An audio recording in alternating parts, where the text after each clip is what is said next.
আমি ক্যারাটে ক্লাসে এসেছি, তো এখানে দেখলাম মেলা বসেছে, বিবেক মেলা। তো আসো আমরা বিবেক মেলাটা একটু ঘুরে দেখে নিই। এখানে জিলেপির দোকান বসেছে, যেটা মেলায় গেলে সবাই কেনে।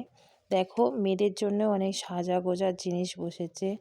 আরে বাবা, এ তো 7 টাকাতেও জিনিস পাওয়া যায় আজকাল। দেখুন এই 7 টাকায় জিনিস পাওয়া যায়, আবার মেয়েদের সাজা গোজার জিনিস। আবার দেখুন ছেলে বড়দের জন্যও গেম বসেছে, কত খেলা।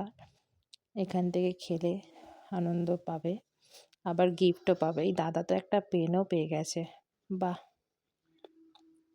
ফাংশন হচ্ছে। উপস্থাপন ঘুঙুর কথা, নৃত্যশৈলী এবং তারপরে মৃগনয়নে নৃত্যশৈলী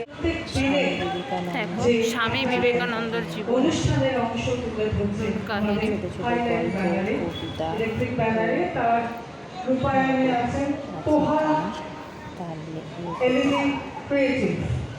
মানে ছোট ছোট কবিতা। সুকান্ত হালদার তার কর্ণধার। একটু জোরে করতালি হোক।